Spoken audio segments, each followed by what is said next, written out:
जय हिंद साथियों, हमारे यूट्यूब चैनल पर आपका स्वागत है। देखिए, तीनों सेना की आज बैठक हुई है। थल सेना, वायु सेना और जल सेना या नौसेना कह सकते हैं। इन तीनों सेनाओं की प्रमुख की बैठक हुई है और क्या निर्णय लिया गया है इसके बारे में डिटेल समझते हैं। और आप ये गलती करेंगे तो आपको सेना में सेवा नहीं दे पाएंगे और ये जो अग्निपथ है ये वापस नहीं होगा। ठीक है।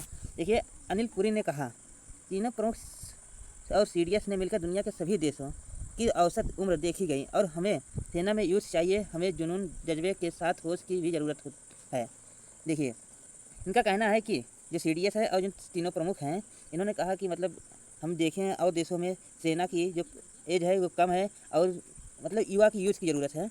युवा और इसमें जुनून जज्बा और होना चाहिए ताकि देश के जो दुश्मन होते हैं उससे निपट सकें अच्छी तरह से। उनके पास जज्बा और जुनून होना चाहिए और यूथ इससे अच्छा काम और कोई नहीं कर सकता इस यूथ से। ठीक है। सेना में बदलाव का प्रोसेस 1989 से चला रहा है। ठीक है। तो सेना की औसत उम्र 32 वर्ष लगभग है प्रेजेंट टाइम में। ठीक है।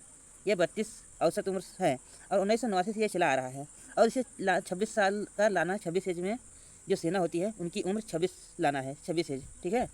और जिस दिन अग्निपथ की घोषणा हुई थी उस दिन 2 ऐलान हुआ था देश में। एक, 1.5 साल में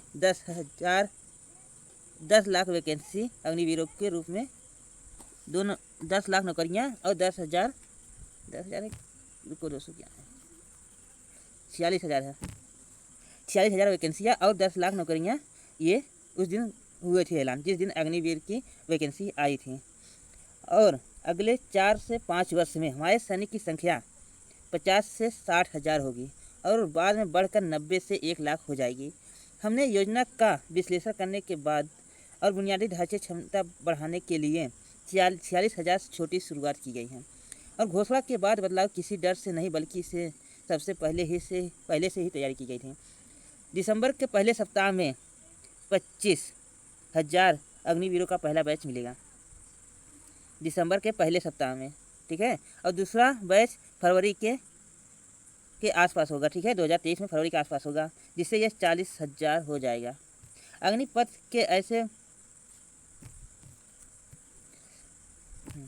अग्निपथ का रोल बैंक करने की ज़रूरत नहीं है, ये वापस नहीं होगा। ठीक है। ये जो अग्निपथ है ये वापस नहीं किया जाएगा। इन तीनों सेनाओं का और सीडीएस का ये निर्णय है। प्रेस कॉन्फ्रेंस में सैन्य मामले के विभाग के अतिरिक्त सचिव लेफ्टिनेंट जनरल अनिल पुरी, भारतीय सेना के एडजुटेंट जनरल लेफ्टिनेंट जनरल बंसी पनप्पा और भारतीय नौसेना के प्रमुख वाइस एडमिरल दिनेश त्रिपाठी और भारतीय वायुसेना के कार्मिक प्रभारी एयर मार्शल सूरज झा भी मौजूद हैं। और देखिए इसमें क्या क्या घटनाएं हुई है। देखिए, ये 4 साल में क्या क्या आपको मिल सकता है। 4 साल रिटायर होने के बाद आपको क्या प्रोवाइड किया जाएगा। देखिए, सेना में आपको 10% का रिजर्वेशन किया गया है सीआरपीएफ और असम राइफल में ये सब किया गया। जो पहला बैच होगा ये 3 से 5 साल के बीच का एज रिलैक्सेशन दिया जाएगा और 10% रिजर्वेशन दिया गया है कोस्ट गार्ड। ठीक है। कोस्ट गार्ड में दिया गया है, डिफेंस सिविलियंस दिया गया है एंड DSPU में दिया गया है। इसमें एज रिलैक्सेशन 3 से 5 ईयर्स दिया गया है फर्स्ट बैच में। और transition for rating in Indian navy and certificate rating in merchant navy, आपको सर्टिफिकेट दिया जाएगा इंडियन नेवी और मार्चेंट नेवी का।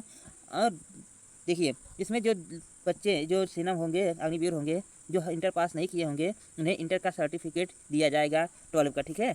12 का सर्टिफिकेट दिया जाएगा। और degree programme for 12 pass modulation wing workout, degree भी दी जाएगी जो नहीं किए होंगे या करने वाले हैं, जो इंटर किए होंगे और उसके बाद डिग्री दिया जाएगा, मतलब BSc या BA का भी डिग्री दिया जाएगा। और ब्रीजिंग कोर्स दिया जाएगा। इसके बाद अपॉर्चुनिटी ऑफ ATC और safety administration, IT communication, SCM repair and overhaul in aircraft, इस सब में आपको मौका दिया जाएगा। देखिए, ये है, इन्होंने कहा है, इनका नाम है अनुराग ठाकुर ने कहा है कि जो हमारे अग्निवीर हैं उन्हें फिजिकल एजुकेशन टीचर स्कूल में किया जाएगा। स्कूल में उनके फिजिकल एजुकेशन के तौर पर नियुक्त की जाएगी कुछ लोगों को, ठीक है। ऐसा नहीं है कि मतलब सभी को सेना रिटायर कर दिया तो कहीं नहीं दिया जाएगा जॉब।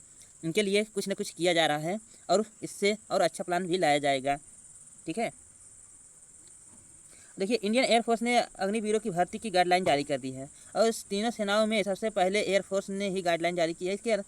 इसके अनुसार अग्निवीरों को अपनी 4 साल की नौकरी पूरी करनी होगी। देखिए, जो अग्निवीर इसमें शामिल हो गए वह 4 साल पूरी नौकरी करनी होगी, या इससे पहले छोड़ना चाहेगा तो नहीं छोड़ पाएगा। इससे पहले वह फोर्स नहीं छोड़ सकेंगे, ठीक है। ऐसे करने के लिए उन्हें अधिकारी की सहमति लेनी होगी। सम्मान और छुट्टियां दोनों मिलेंगे। अग्निवीरों की भर्ती को लेकर सबसे बड़ा पेंच छुट्टी और अवार्ड का था और एयरफोर्स ने साफ किया कि अग्निवीरों सभी सैन्य सम्मान और पुरस्कार के हकदार होंगे। इन्हें साल में 30 दिन की छुट्टी भी दी जाएगी। इसके अलावा बीमार होने पर डॉक्टर की सलाह पर सिक लीव भी मिलेगी। एयरफोर्स के अग्निवीरों के लिए प्रमुख नियम क्या है? अग्निवीरों से 17.5 साल से 21 साल तक युवाओं को फिजिकल फिटनेस और शैक्षिक योग्यता के आधार पर भर्ती किया जाएगा। अभ्यर्थियों के नामांकन करना होगा। 18 साल से कम आयु वाले अभ्यर्थियों को अपनी माता पिता के अभिभावक की स्वीकृति जरूरी होगी। अग्निवीरों को कहीं भी किसी भी प्रकार की ड्यूटी पर भेजा जा सकता है। अग्निवीरों की ड्रेस तय होगी। युवाओं को अपनी वर्दी में भी ड्यूटी करनी होगी। अग्निवीर चुने जाने के बाद युवाओं को मिलिट्री ट्रेनिंग दी जाएगी और सब तमाम घटनाएं हैं। उन्हें 48 लाख का बीमा कवर भी दिया जाएगा। ड्यूटी के दौरान अग्निवीरों का निधन हो जाता है तो उन्हें बीमा की रकम मिलेगी। इसके अलावा उन्हें बचे हुए कार्यकाल का वेतन भी मिलेगा, ठीक है। मान लीजिए एक्सपायर हो जा रहे हैं अग्निवीर, उसमें से जो 4 साल में से समय बचता है नहीं पूरा किए हैं उसका भी वेतन दिया जाएगा और 48 लाख रुपया जीवन बीमा कवर दिया जाएगा। मेडिकल ट्रीटमेंट को छोड़कर भारतीय वायुसेना के नियमित कैडर में एयरमैन के रूप में नामांकन केवल उन्हीं कर्मियों के लिए उपलब्ध होगा जिन्हें अग्निवीरों का कार्यकाल पूरा किया जाएगा। वायुसेना में अग्निवीरों के सर्विस रूल्स क्या है? फोर्स के रेगुलर कैडर से अलग रैंक होगा और कैंटीन और मेडिकल फैसिलिटी होगी और 48 लाख का बीमा और सेवा निधि होगा, ठीक है। देखिए, यहाँ पर कुछ दंगे हुए हैं, उनके क्या नुकसान हुआ इसके बारे में जानते हैं। बिहार में आंदोलन की आग में संपत्ति राख। कितना? 5 ट्रेनें की 60 बोगियों में लगाया आग, ठीक है। 11 रेल इंजनों को लगा दिया गया आग। 20 से अधिक जगह रेलवे संपत्ति को लगाई गई आग। दानापुर में पार्सल की 1 दर्जन से अधिक गाड़ियां जलाई। पटना सहित राज्य के 15 जिलों में रेल संपत्तियों को जलाया गया। 4 दिनों में 60 करोड़ से अधिक टिकट हुई कैंसिल। 60 करोड़ से अधिक टिकट की हुई कैंसिल, ठीक है। 30 अधिक निरस्त होने वाली ट्रेन के लिए लौटना पड़ा पूरा पैसा।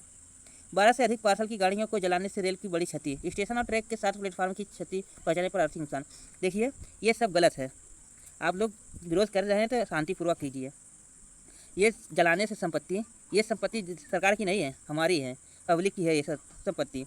इससे नुकसान पहुंचाएंगे तो कहाँ से ये सरकार वसूलेगी? हम ही से पैसा ये वसूलेगी और कहेंगे तो महंगाई आ गई। महंगाई ऐसे ही बढ़ती रहेगी। कोई वहाँ पर दंगा कर रहा है तो कुछ संपत्ति जल जा रहा है पब्लिक का और उसके कंप्लीट करने के लिए सरकार कहाँ से वसूलेगी? हम ही लोग से वसूलेगी। हम ही लोग से जब वसूलेगी तो इसका क्या करेगी? टैक्स बढ़ाएगी तो महंगाई आएगी। कहेंगे महंगाई आ गई है। ये सब सोच समझ के कीजिएगा, ठीक है। ये सब गलतियाँ कर रहे हैं और जो लोग गलतियाँ कर रहे हैं उन्हें सेना में ये नहीं मिलेगा जॉब। उन्हें सेना में जॉब नहीं मिलेगा, ठीक है। ये अभी जो तीनों सेना की बैठक हुई है उन्होंने कहा है, ठीक है।